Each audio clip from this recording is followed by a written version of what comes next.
But here on the flip side, guess who's very much in vogue, more so since he lost his platform just a couple of weeks ago. I'm talking about the great Tucker Carlson.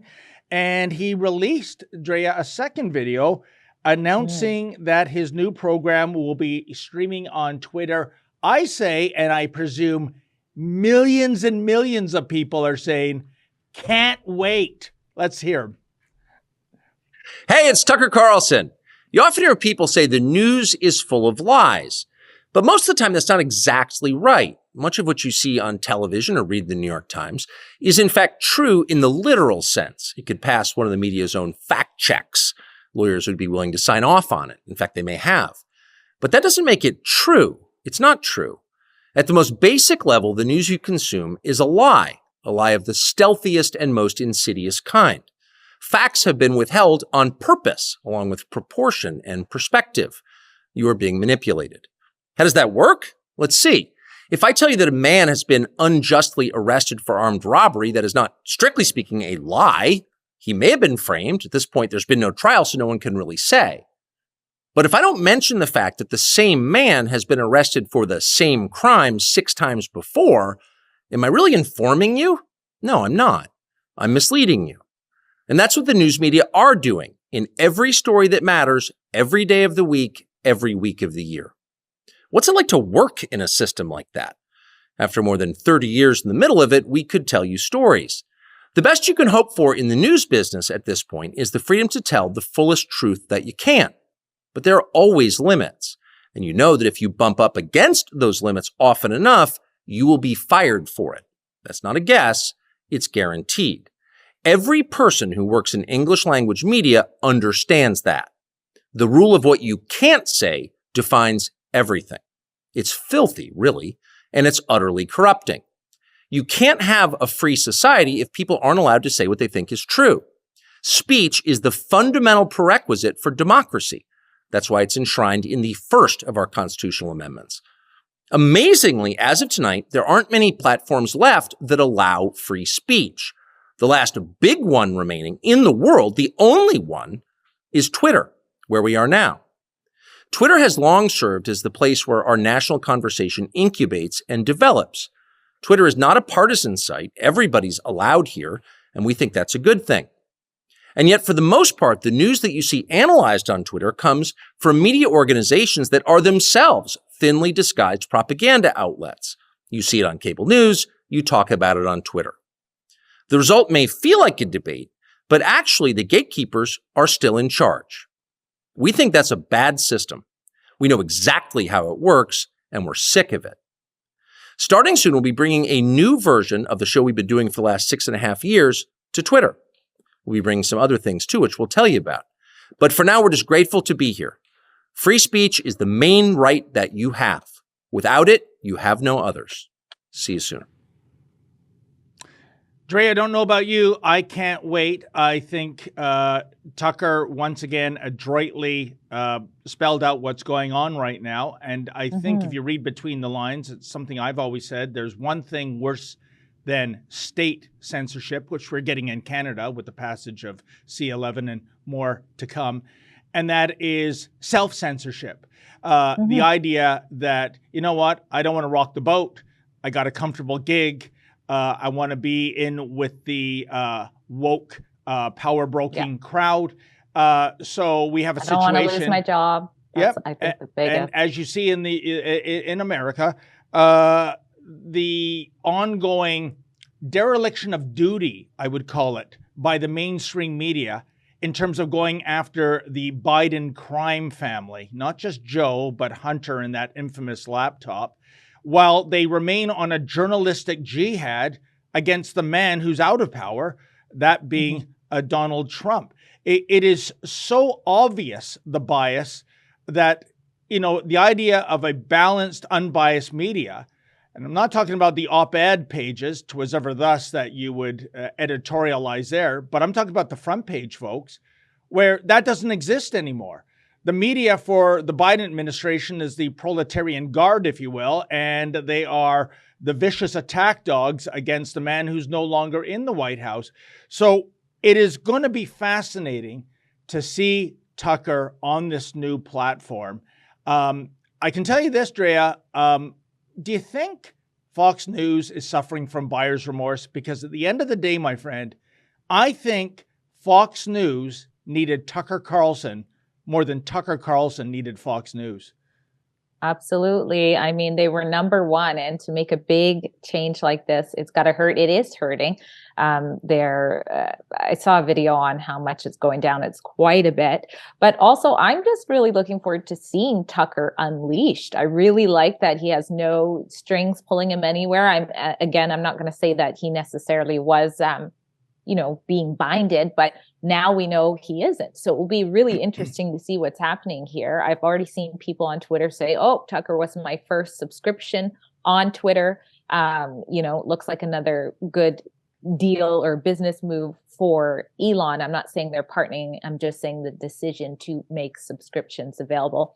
And of course, the left state-backed media is losing their mind, simply just because he's going to have a show with a subscription, just like anybody could basically do on YouTube, where they say, please like and subscribe all the time. But because Tucker did it on Twitter, oh my gosh, Twitter is, now a far-right social media platform. Yeah. I love that descriptor, Drea, far right, right of mousy tongue of Joseph Stalin, maybe? Is that what you mean by far right? Here's the trick. When it comes to going independent, and I have no worries about Tucker. In fact, I think he's going to make more money on Twitter than he did at Fox, which was in the millions of dollars. And it's this. Anyone can start up a podcast. The key is, how do you monetize it? How do you make a living? How do you sell subscriptions? How do you court advertisers? Based on that, I think this is going to be beyond Tucker Carlson's wildest dreams, how much support he gets. And, this is what Twitter was meant to be. I mean, Drea, when we look back more than 15 years ago with the ascension of Facebook, YouTube, Twitter, if you recall, the pitch was this: hey, come one, come all. This is a wild west of free speech. Say what you want, do what you want. All are welcome. And for the tech giants in Silicon Valley, what an incredible business plan, Drea? Free content. They didn't have to pay a single penny. And then, as the years went by and they developed a critical mass, because I don't know about you, the first time I heard the word Facebook, what's that? Google, what's that? YouTube, what's that? Twitter, what's that? Once they became household words, once they had millions upon millions of followers and subscribers, then we know what happened, don't we, Drea? You, and you, we don't like your views. You're out of the tent. It was the ultimate example of bait and switch. They conned content providers, especially those on the right, to deliver their content for free. And these woke leftists, once they got that critical mass going, they suddenly got picky and choosy about freedom of speech. So thank God, yet again, that Elon Musk forked over billions of dollars to acquire the Twitter platform in the first place.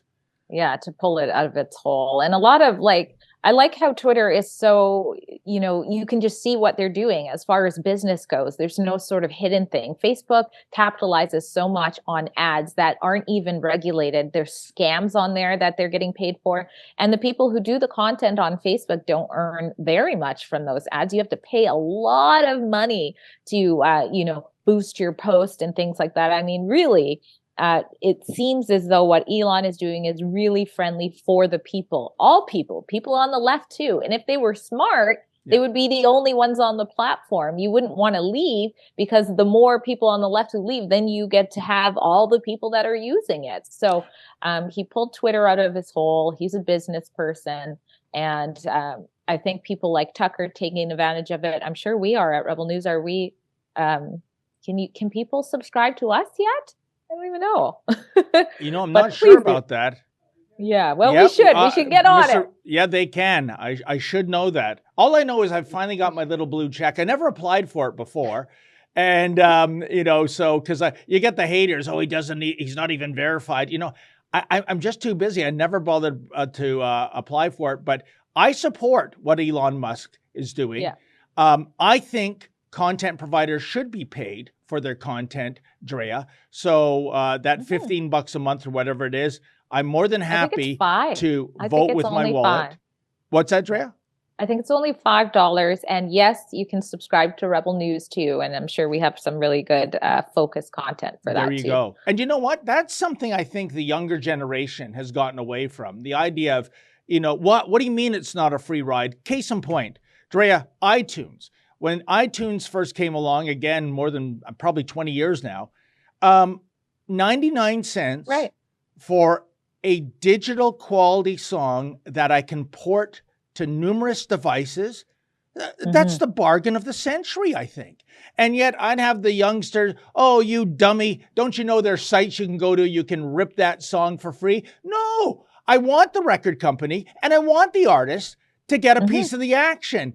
And 99 cents, I mean, that's not going to kill me. You can't even get a cup of coffee for that. So what's the problem? But we have an entire generation, I think, Drea, that's been raised on gimme, gimme, gimme, and I don't pay.